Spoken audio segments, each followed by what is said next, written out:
Hello, everyone. I'm going to talk now about Rooms by Charlotte Mew. So, this poem seems to be very autobiographical.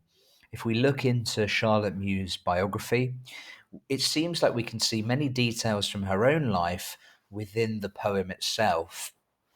So, rather than just talk about a general biography, I want to go straight into the poem and try to make connections between her life and details of the poem. So, in the poem, the speaker imagines a house and they imagine their life as this house. And the house has different rooms, just as the person's life has had different parts, different stages. Now, hopefully that metaphor is quite clear, but we can definitely go into some specific details. So I look at line 3, and we have this line: the room in Paris, the room at Geneva. Now, without knowing the details of Charlotte Mew's life, it's harder to understand what this might refer to, but we can look into that and see that Mew was rejected twice romantically, once in Paris, once in Geneva. Now, if we can bring in the specific details of the subject of those romantic proposals, then we're going to be getting excellent marks for that. So the first one, the first person that Mew fell in love with was Ella Darcy. Ella Darcy was the assistant editor of a literary publication, Yellow Book, for which Mew wrote and published. Now, Mew made a romantic proposal to Ella Darcy in Rue Chateaubriand in Paris in 1902 and was rejected. Later, Mew made a romantic proposal to the novelist Mary Sinclair in Geneva and again was rejected, and made no more attempts at romantic proposals. So this line seems to entail or suggest the romantic rejection that Mew faced. The fourth line, the little damp room with the seaweed smell. Now, Charlotte Mew grew up in initially a wealthy family on the Isle of Wight, which is just off the south coast of England. But when her father died in 1898, the family finances collapsed, and first they had to rent out part of their house, and then they had to downsize. And Charlotte and Anne ended up living together in a small rented room that wasn't particularly pleasant. And this line, the little damp room with the seaweed smell, seems to be a reference to that room that they ended up renting together. Her life was plagued by difficulty. So she was one of 7 children. She was the oldest child, so therefore probably had something of a kind of caring custodial role within the siblings. But 3 of those siblings died, and 2 were committed to psychiatric hospitals. So that only left her and her sister Anne. But her sister Anne was sick throughout her life, and Charlotte ended up being her carer until she died in 1927. So her life is, in some sense, quite sad and difficult and possibly lacking joy. Now, I'm not assuming that anyone who goes through difficult things lacks joy, but piecing her biography together with the tone of this poem, you could assume that she had a difficult time and a sad time, a melancholy life. Her preoccupation with death in this poem is borne out by the fact that in 1928, Charlotte Mew did kill herself. And this reference to the other, quieter, dustier bed seems to be a deathbed.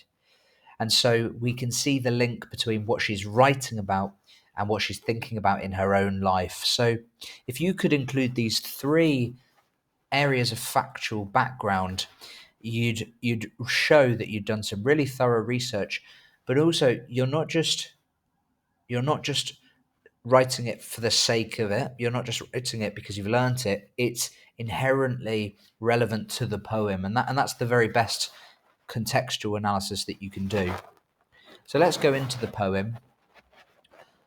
As I've said, rooms are used as an extended metaphor throughout the poem. It's not a metaphor that's just used once. The speaker comes back to the metaphor of the rooms. The room is used as an image to represent the parts of her life. But the image of a room is perhaps interesting for two reasons. The first one is that a room is a domestic image, the image of the home. And it perhaps gives an idea that she lived a very domestic life and perhaps an unadventurous life. All of her, even her metaphors take place within the confines of the home, within a room. And a room creates a sense of entrapment. There are four walls, a floor, and a ceiling. So you are boxed in within a room. It's a box, and it maybe adds to the sense of her feeling a bit trapped within her own life, I think. So I moved to lines 2 and 3, and I've already talked about the contextual link to her own failed love life or failed romantic proposals, but the image of the steady slowing down of the heart. Now, the heart has the connotations of love and emotion. We talk about a broken heart, we talk about heartbreak. We feel like our emotions come from our heart, and that image is used metaphorically to show that if her heart is slowing down, it's because her feelings are slowing down. I would next talk about the phrase, the ceaseless, maddening sound of the tide.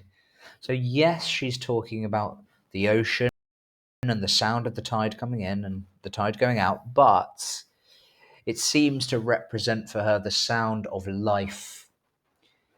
And the sound of life is to her described with the adjectives ceaseless, as in it never stops, it never ceases, and maddening. So it shows the difficulty she has with going through life. Her experience of life is a distressing one. I would then come back to the quote and pick up on the use of sibilance, which is the repetition of the S sound, ceaseless. It appears 3 times, ceaseless, maddening sound of the tide. The sound of sibilance seems to even reflect or recreate the sound of the ocean. So it adds to this being a very noisy poem, or at least this part of the poem is noisy, just like she feels her life is noisy. So I think you could do some really good analysis of that line. I'll then talk about this penultimate line, the other, quieter, dustier bed. And the metaphor here seems to be for a deathbed. She fantasizes about lying in her deathbed, and she describes it with the superlatives quieter, dustier. And those words create a sense of peace. She's just said earlier on in the poem, in line 5, that it's ceaseless and maddening, this sound. But when she's in her deathbed, it will be quiet, it will be dusty, it will be inactive. She'll be able to rest and do nothing and experience quietness, tranquility. So that reveals a kind of inclination towards death, a kind of desire for this peace and for this rest as she sees it. I'll just talk about the structure because I think there's some good work that we can do in the structure. One of the things we can do, even looking very briefly at the poem, is notice how short it is. It's one stanza and it's very short.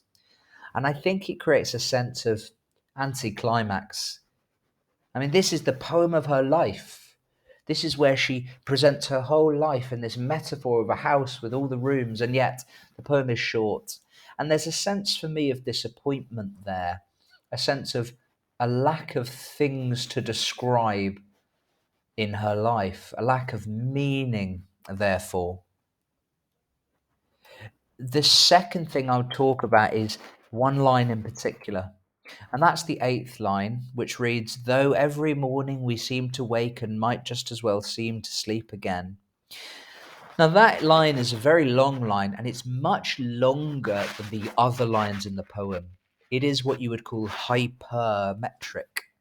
Hypermetric meaning longer than the others. And it has a kind of never-ending sense. Da, da, da, da, da, da, da, da, da, da, da, da, da, da. And I think it creates the sense of her days being never-ending and therefore boring. Every morning we seem to wake and might just as well seem to sleep again. It's almost difficult to say it within one breath. And I think the effect is to create the sense of the monotony of her life. These days seem never ending to her. So I think we've got two nice pieces of structure analysis that you could get into your essay there.